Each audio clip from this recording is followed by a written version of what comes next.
Mga ka-surprise, kamusta naman po?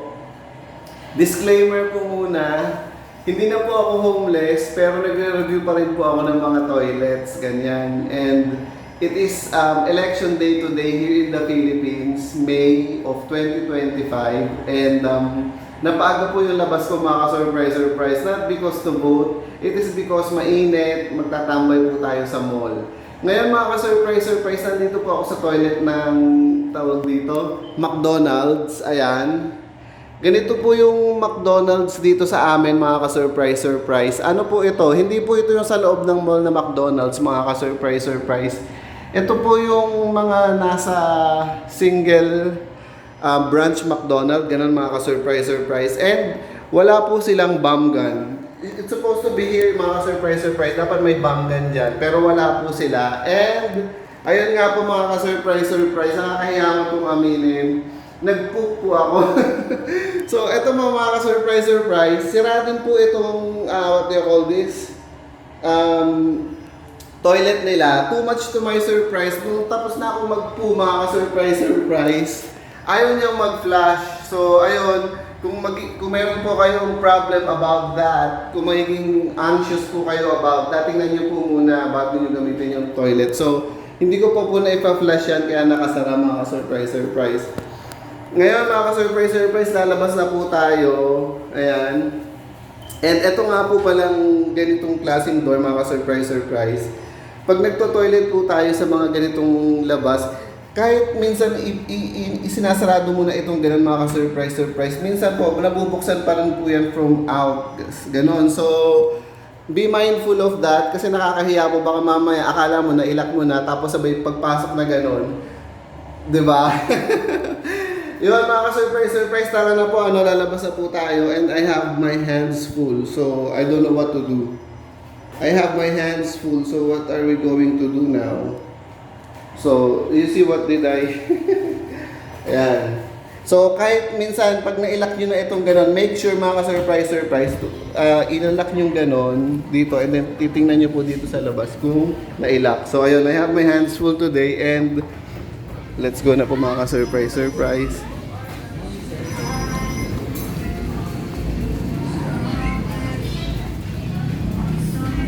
Let's say goodbye to Ronnie. So ayun, let's say goodbye to Ronnie mga ka-surprise. Ayan siya. And ayun nga mga ka-surprise. Hindi naman po tayo magmo-malling na naman ngayon. Our content today is not about malling. It is about yun nga, nag-toilet review na naman po tayo. And ayan, itatry po natin kung paano po tayong 2025, kung May of 2025, kung paano tayo makakasakay ng jeep mga ka-surprise. So ganito lang po yun. Mga ka-surprise, ito na po yun.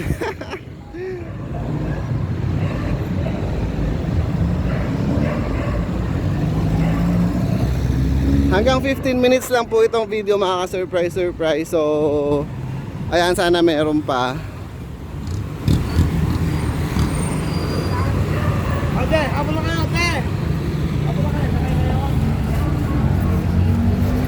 Sakay kayo, sakay kayo. Abo na kayo.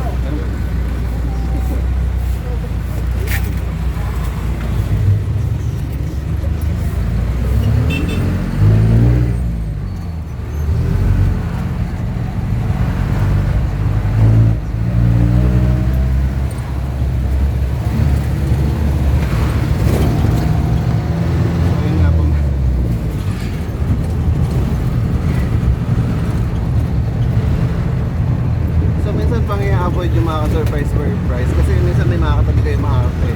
So pag may nakatabi kayo maarte, good luck. Ayan po, kuya po kinabot.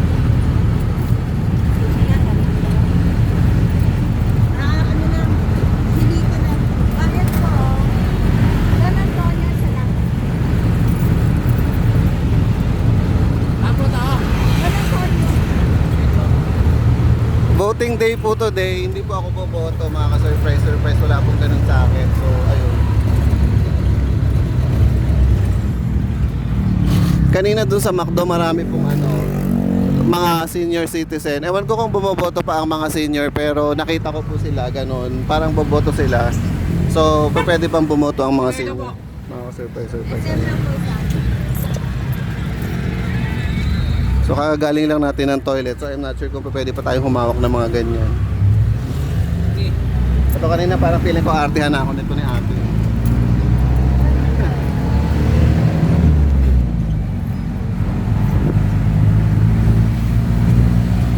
So tingnan natin, kasi 15 minutes lang po itong video, kung makakaabot pa tayo hanggang SM ng 15 minutes. So ganyan, tingnan natin kung ano yung mga nangyari sa jeep.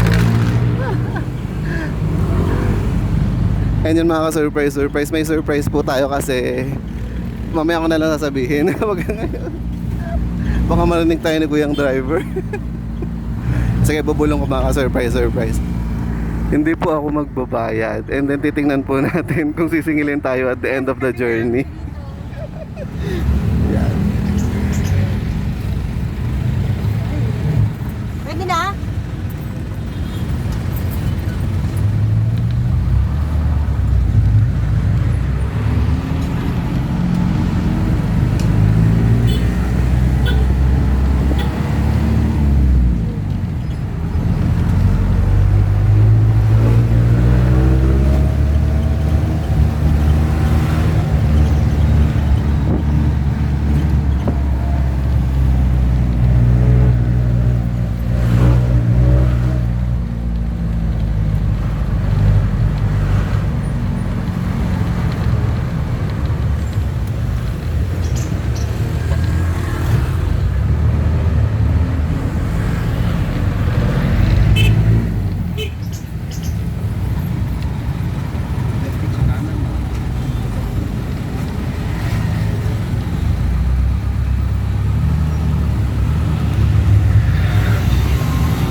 So sabi po nila modernized na daw yung mga jeepney. So yung mga hindi modernized na jeepney, hindi po na pwedeng, what do you call this, bumiyahe ganyan. So ewan ko kung ano yung naging modern dito.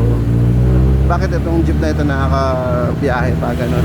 Ang napansin ko lang po is yung mga seats. Yung mga seats medyo okay na po, ganun. Pero kumbaga yung mga ceilings ganyan. Ang tayo po mismo parang di na modern.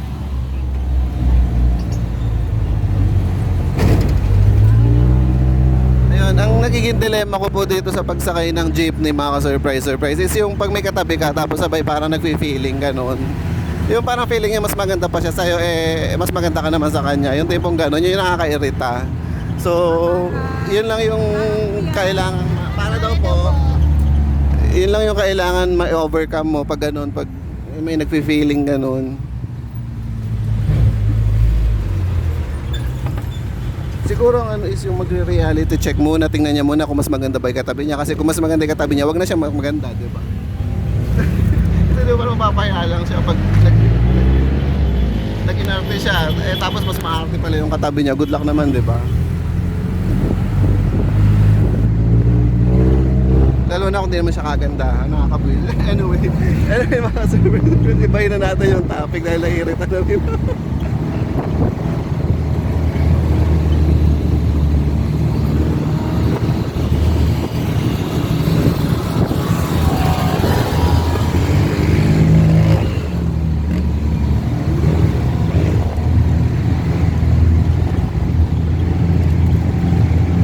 Siguro lucky pa rin tayo. Actually, I don't believe in luck. Pero sabi po nila, soon hindi na pwede yung...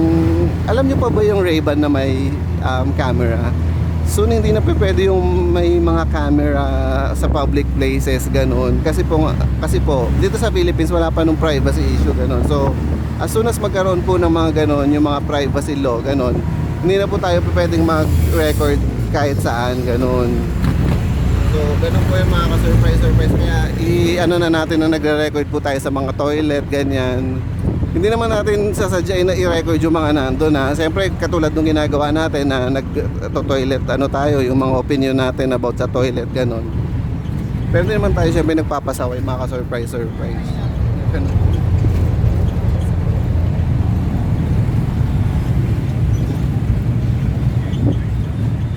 So naka 10 minutes na po tayo and parang feeling ko aabot tayo sa SM mga ka-surprise. And kamusta naman?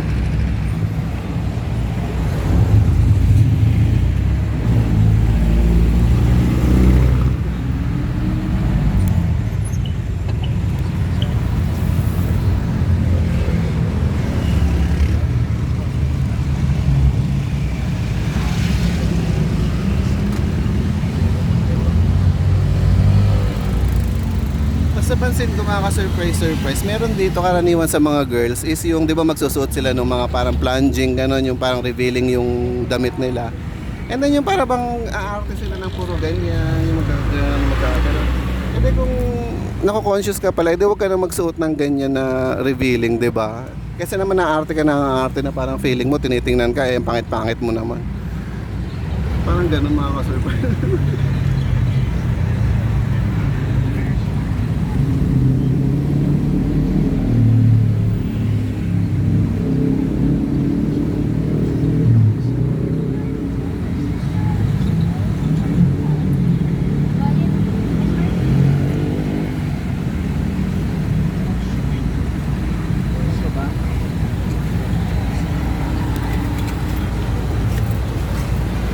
Ayun, salamat. Hindi ko nakatabi si ate girl na parang iniinartihan ako kanina.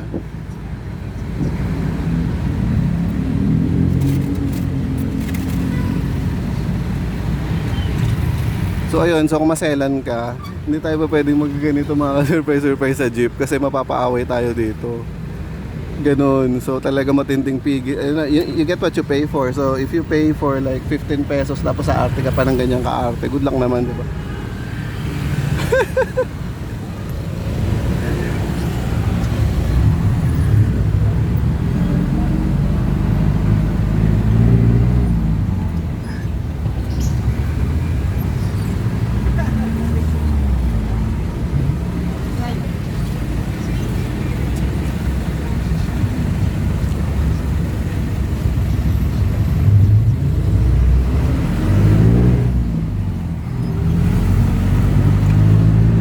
Mga ka-surprise, ano kinakabahan ako, tara na magbayad na tayo kasi 100 lang tayo.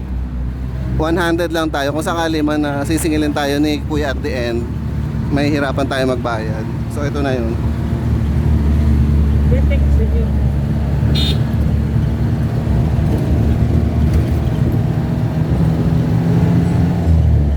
Kaya natin magbayad ng kulang. Kasi susunod 1,000 na. Kulang talaga. Anyway, malayo pa naman tayo. Magbayad na tayo ng buo.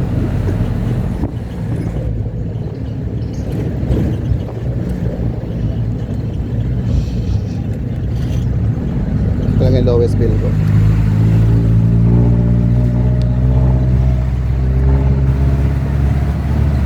Bayad po. SM lang po galing Almar.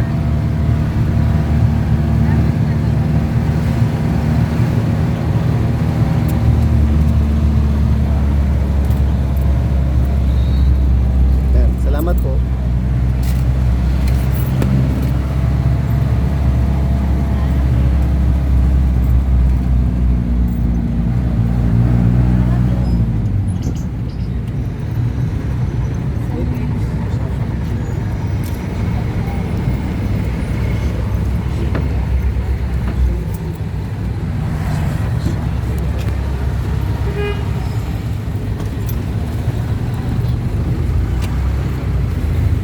Ayan mga ka-surprise, actually nandito na tayo sa Landers.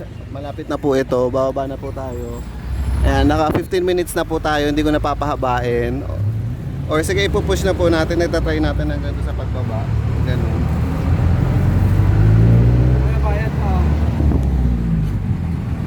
Exam lang, galing yan lang sa kanto.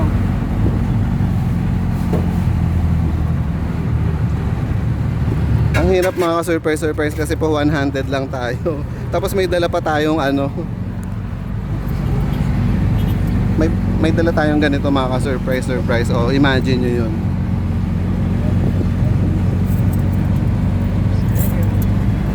Bayad po. Isang litre. Tapos pag magbaba ka, hindi mo sasabihin para, sabihin mo, mababaan lang. Kasi parang it means na huminto ka agad-agad. Pero pag sinabi mong babaan lang, kung saan lang yung pwedeng bumaba, parang ganun. So I think that's the adequate way. Sandali lang po kuya, babaan lang po.